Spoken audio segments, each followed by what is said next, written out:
SPN news, आवाज नाशिकचा, आवाज सामान्य जनतेचा, आवाज सातपूरकरांचा व नवीन नाशिककरांचा।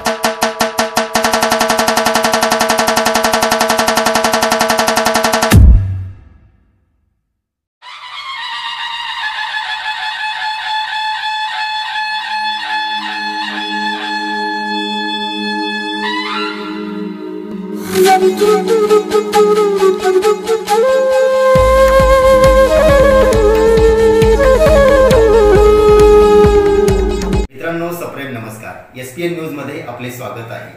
आवाज नाशिकचा या कार्यक्रमात आज आपण आवाज सातपूरचा असे सामाजिक कार्य करणारे दोन जुळे बंधू जर आपण बघितलं की आपल्याला फक्त सिनेमा आणि नाट्यगृह आणि एखाद्या पिक्चरमध्ये आपण त्या जुळ्या बंधूंना बघतो, पण असेच काहीसे जुळे बंधू आपल्या सातपूर पंचक्रोशीत आहेत, ज्यांचं सामाजिक कार्य आणि ज्यांची बांधिलकी ही सर्व सातपूरने अनुभवलेली आहे आणि बघितलेली आहे। कोरोना काळात देखील त्यांनी प्रत्येक सामान्य माणसाच्या प्रश्नासाठी आवाज उठविला आणि जे लोक आज कोरोना योद्धा म्हणून मिरवत आहेत, परंतु जिल्हाधिकाऱ्यांनी ज्यांना कोरोना योद्धा म्हणून पुरस्कार दिला असे कोरोना बंधू आणि कोरोना योद्धा बंधू आपल्याकडे या ठिकाणी आलेले आहेत। बघूया त्यांच्या सामाजिक कार्याविषयी आज आपण गप्पा मारणार आहोत। त्यांचं नाव आहे सुनील मौले आणि अनिल मौले। सुनीलजी आणि अनिलजी, आपलं खूप खूप स्वागत आमच्या कार्यालयात। कोरोना काळामध्ये पुष्कळ लोकांनी सेवा दिली, नागरिकांची मदतही केली, त्यामध्ये काही राजकीय पुढारी होते, सामाजिक कार्यकर्ते होते, जो तो आपल्या परीने मदत करत होता। आणि आपण कोरोना काळामध्ये लोकांना बेड उपलब्ध व्हावे, लोकांना ऑक्सिजन बेड उपलब्ध व्हावे, या देखील महत्त्वाचं कार्य केलं। त्याबद्दल आपण काय सांगा? कोरोना काळामध्ये 22 मार्च ते 22 एप्रिल हा जो एक महिन्याचा कालावधी होता, हा अतिशय वाईट कालावधी होता। या एक महिन्याच्या कालावधीमध्ये कोणालाही कितीही नामांकित असो, कितीही मोठा व्यक्ती असो, त्याची बेडविषयी खूप मोठी शोकांतिका होती। आणि अशा परिस्थितीत आपल्याकडं ज्या लोकांचे फोन यायचे, ज्या लोकांचे आपल्याकडं आवाज आमच्या पद्धत लोकांचे आवाज यायचे, आम्हाला बेड पाहिजे, आम्हाला रेमडीज होतात, इंजेक्शन पाहिजे, आम्हाला कोणाला प्लेटलेट पाहिजे, कोणाला काय पाहिजे, त्या सगळ्या गोष्टी आम्ही पुरवतात। आमच्या पद्धतीने आम्ही सातपूर अशोकनगर असेल, सातपूर गाव असेल किंवा सातपूर महादेवाडी असेल किंवा स्वारबानगर असेल, ह्या भागातील ज्या लोकांचे फोन आमच्यापर्यंत यायचे, त्या लोकांना आम्ही आमच्या पद्धतीने एक सुख सुविधा द्यायचो आणि बेड असेल, इंजेक्शन असेल आम्ही उपलब्ध करून द्यायचो। नाशिकच्या राजकारणात आपण दोन नंबरचे जुळे बंधू आहात। एक आपण जर बघितलं की नाशिक रोडला लवटे बंधू आहेत, तसेच मौले बंधू देखील नाशकात आता फेमस होऊ लागलेले आहेत आणि जवळपास शिवसेनेचं कार्य तुम्ही 2014 पासून करतात। मग कशा प्रकारचे पक्षाने तुम्हाला जी जबाबदारी दिली ती कशा प्रकारे हाताळली तुम्ही 2014 पासून, त्याबद्दल आपण काय सांगा? 2014 पासून जेव्हापासून मी पक्षात सक्रिय काम करायला लागलो, मग लोकसभा असेल, विधानसभा असेल किंवा कुठल्या पोटनिवडणुका असतील किंवा पक्षाचं कुठलंही काम असेल, ते एक जबाबदारी, आपली जबाबदारी म्हणून आम्ही पार पडत गेलो।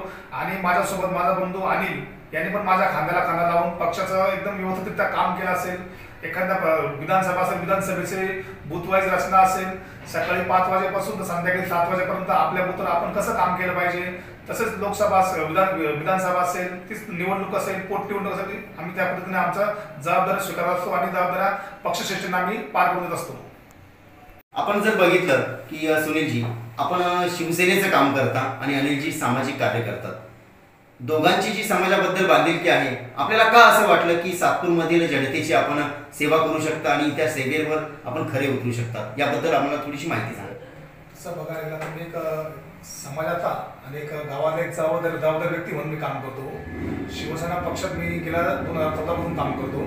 पक्षात काम करत असताना पक्षाची एक जबाबदारी माझ्याकडे दिलेली आहे। मी पक्षाचा एक उपव्यापारी म्हणून काम करतो आणि माझ्या हिशोबाने गावात ज्या काही अडचणी, ज्या काही समस्या असतील त्या सोडवून आम्ही काम करत असतो। तर त्या पक्षाचा कुठेतरी आधार घ्यावा लागतो आणि पक्षाच्या आधाराखाली माझं काम होत असतं। आणि त्या गोरगरीब असतील, त्यांच्यावर अन्याय होत असेल, कुठं काही नगरपालिकेचं काम असेल, कुठं तुंबलेले चेंबर असेल, गटर असतील किंवा कुठे लाईटचा विषय असेल, कुठे ड्रेनेजचा विषय असेल, तर आम्ही आमच्या पक्षाच्या माध्यमातून सोडत असतो आणि लोकांची सेवा करत असतो। इथे झाला विषय शिवसेना पक्षाचा, आणि पण सामाजिक कार्य देखील अनिल आपले बंधू करतात, तर आपण आपल्या सामाजिक कार्याबद्दल अनिल भाऊ काय सांगाल? जर प्रभाग क्रमांक 11 असेल किंवा प्रभाग क्रमांक 26 असेल, प्रभाग क्रमांक 11 मध्ये मी सर्वप्रथम सातपूर महानगरपालिकेचे मनापासून कौतुक करतो। त्यांनी माझ्या कुठल्याही समस्यांना दुजोरा दिलेला नाहीये. जेव्हा जेव्हा मी विभागीय अधिकारी असतील, विद्युत विभाग असेल, विज्ञान विभाग असेल किंवा आरोग्य विभाग असेल यांना समस्या सांगितली, त्यांनी माझ्या समस्याचं निवारण केलेलं आहे. तसंच प्रभाग क्रमांक 26चा मळीबागचा असेल, मळीबाग जेव्हा जेव्हा खड्ड्यांचा विषय असेल, ड्रेनेजचा विषय असेल, झाडांचा विषय असेल, तो पण त्यांनी मार्गी लावलेला आहे. महत्वाचं योगदान असं महानगरपालिकेचे अधिकाऱ्यांचे आपल्याला मिळालेलं आहे, हे यातनं दिसतं. आणि गेले 8 वर्षापासून तुम्ही दोघे बंधू, शिवसेना म्हटली तर 2017च्या निवडणुकीला आपले चुलत बंधू उभे होते आणि मग त्यांच्या प्रचाराची धुरा देखील तुम्ही सांभाळली. त्या 2017च्या निवडणुकीबद्दल आपण काही सांगाल? 2017ची निवडणूक जी होती ती एकदम व्यवस्थित अशी आम्ही बंधूंनी दोघा बंधूंनी व्यवस्थित आमच्याकडे जबाबदारी दिली असेल पक्षांनी की आमच्या प्रभाग क्रमांक 11च्या उमेदवारांनी ती आम्ही एकदम व्यवस्थित पार पाडली आणि एकदम चांगल्या पद्धतीने त्यांना मते कसे मिळतील, प्रत्येकाच्या नागरिकांच्या दारात आपण जाऊन पक्षाचं मार्केटिंग कसं करू शकतो, पक्षाला मतं कसं मिळू शकतं, हे आम्ही पूर्ण प्रभागात भेटून त्यांना एक चांगल्या पद्धतीने त्यांना मिळवून दिलंय. आज जर सातपूरमधील समस्या म्हणलं, समस्या आणि सुनील अनिल यांचं एक नातंच वेगळं झालेलं आहे. आपण कुठलंही ढाप्यांचं काम असो, चेंबरचं असो, ड्रेनेजचं असो किंवा कुठलंही इलेक्ट्रिसिटीपासनं सगळ्या समस्या हे सुनील आणि अनिल मौले यांच्याकडेच येतात आणि प्रत्येक सामान्य माणूस हा अडाणी जरी असला हा आपल्याकडे येतो. मग या समस्या आणि प्रभागामध्ये अधिकाऱ्यांचे दौरे, या दौऱ्यांबद्दल आपण काय माहिती द्या? ज्या काही समस्या असतील आम्ही आमचं प्रभागामध्ये आमचं रोजचं फिरणं असतं, कोणाची काय समस्या आहे, कोणाची काय अडचणी आम्हाला तात्काळ लोक सांगतात. मग त्या अनुषंगाने आम्ही लाईटचा जर प्रॉब्लेम असेल तर आम्ही आपले MSV जे गवई साहेब असतील त्यांना कॉन्टॅक्ट करून तो सॉल्व्ह करून घेतो किंवा ढाप्यांचं जर अडचण असेल तर ती आपले कॉर्पोरेशनचे अधिकारी त्यांच्याकडे आम्ही क्लिअर करून घेतो. तसेच प्रभागातील सभापती असतील योगेश भविष्यवरी यांच्या माध्यमातून आम्ही 2 ते 3 वेळा दौरा घेऊन प्रभागातील महादेवनगर असेल, स्वाभावानगर असेल किंवा सातपूर गाव असेल या भागातील ज्या समस्या आहे त्या दूर करण्याचं काम, त्या समस्या दूर कशा होतील आणि त्यांचं निरसन कसं होईल या पद्धतीने आम्ही त्यांच्याकडनं काम करून घेत असतो. त्यांना ते पण आम्हाला खूप चांगल्या पद्धतीने सहकार्य करत असतात. आणि राहिला महापौर दौऱ्यामध्ये जे मळे विभागातील जे खड्डे बुजवण्याचं काम चालू आजही चालू आहे.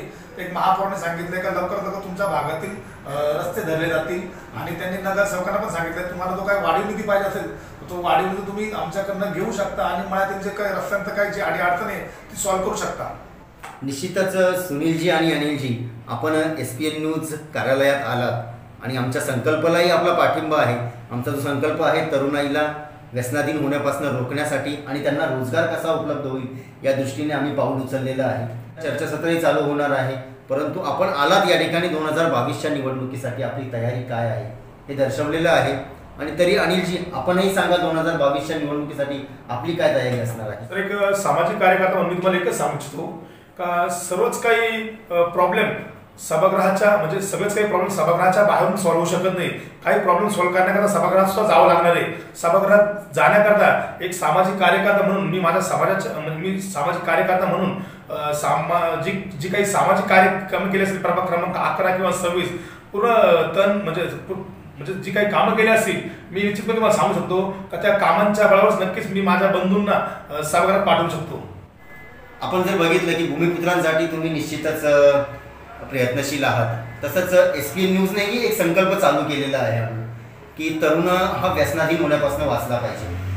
हा कशा प्रकारे तुम्ही या चर्चासत्रात आलेला आहात, कशा प्रकारे आपण काय प्रयत्न कराल की तरुणाने व्यसनाकडे न जाता रोजगाराकडे वळून त्याच्या परिवाराकडे बघितलं पाहिजे, यासाठी तुम्ही कसे प्रयत्नशील असाल? नाशिक सातपूर शहरातील बरेचसे तरुण असे बघतोय का ते व्यसनाधीन झालेले आहे. तर त्यांना त्यांच्या स्वतःची काळजी नाही, त्यांच्या घरच्यांची काळजी नाही, त्यांच्या आईवडिलांची काळजी नाही.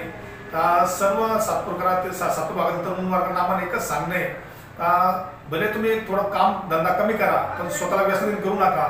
ज्या काही अडचणी असतील तुम्ही तुमचे ज्येष्ठ असतील, मार्गदर्शक असतील, नातेवाईक असतील यांना कळवा आणि व्यसनापासून तुम्हाला लांब कसं करता होता येईल तर तुम्ही त्या व्यसनापासून लांब व्हा. आमची सगळ्या सातपूरकरांना एकच विनंती का तुम्ही व्यसनाधीन होऊ नका. ज्या काही अडचण असेल, अडचण म्हणजे व्यसन नाही, कुठली अडचण असो, शंका अडचण असो, लोक व्यसन चालू करून देतात आणि त्याला सांगता का मला टेन्शन आहे, मला असा प्रॉब्लेम आहे म्हणून मी ड्रिंक करतो किंवा मी दारू पितो किंवा मी सिगरेट ओढतो. कुठल्याही अडचणीला व्यसन म्हणजे ड्रिंक करणं याचा मार्ग नाही आहे. तर त्याच्यावर मार्ग काढू शकतो आपण चर्चा करू शकतो, बोलू शकतो. ज्याला कोणाला काही अडचण असेल, सामाजिक असेल, कौटुंबिक असेल कुठले असेल त्यांनी समक्ष कुठल्याही त्यांचा मार्गदर्शक असेल तुम्ही समुपदेशन करायला बुवा त्यांना. आपण त्यांना संबोधित करू शकतो.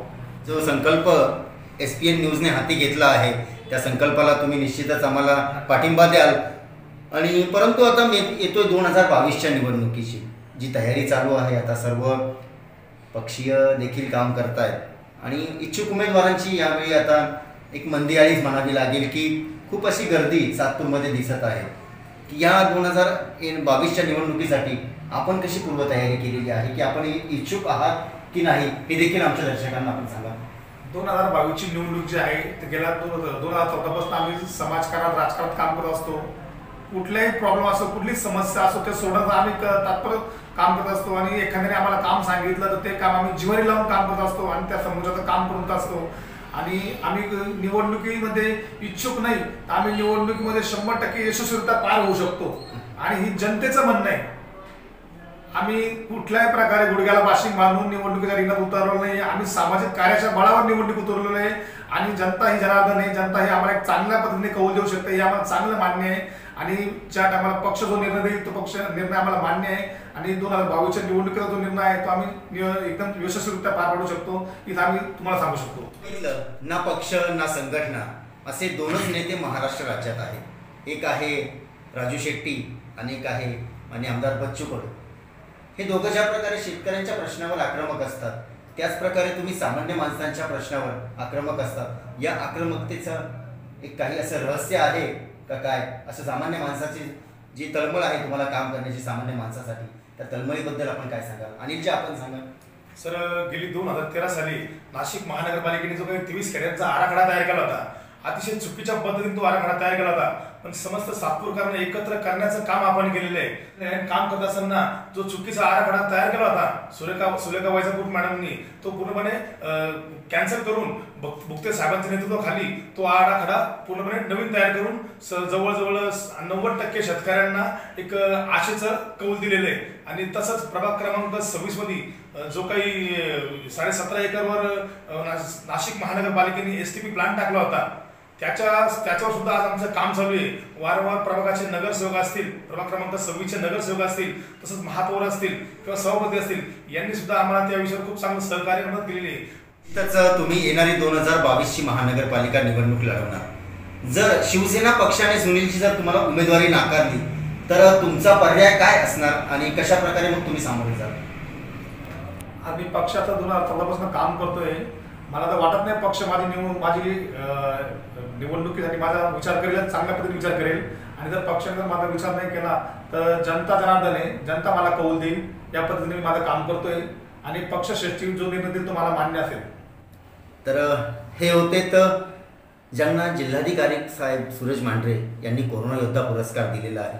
असे खरोखर कोरोना योद्धे आज आपल्या कार्यालयात आले आणि खूप खूप आभारी आहोत साहेब आपण आमच्या कार्यालयात आला आणि खूप खूप शुभेच्छा तुम्हाला येणाऱ्या 2022च्या महानगरपालिका निवडणुकीसाठी. धन्यवाद सर. SPN न्यूज धन्यवाद. आमच्या या चॅनलला आजच सबस्क्राईब करा आणि बेल आयकॉन प्रेस करा. धन्यवाद.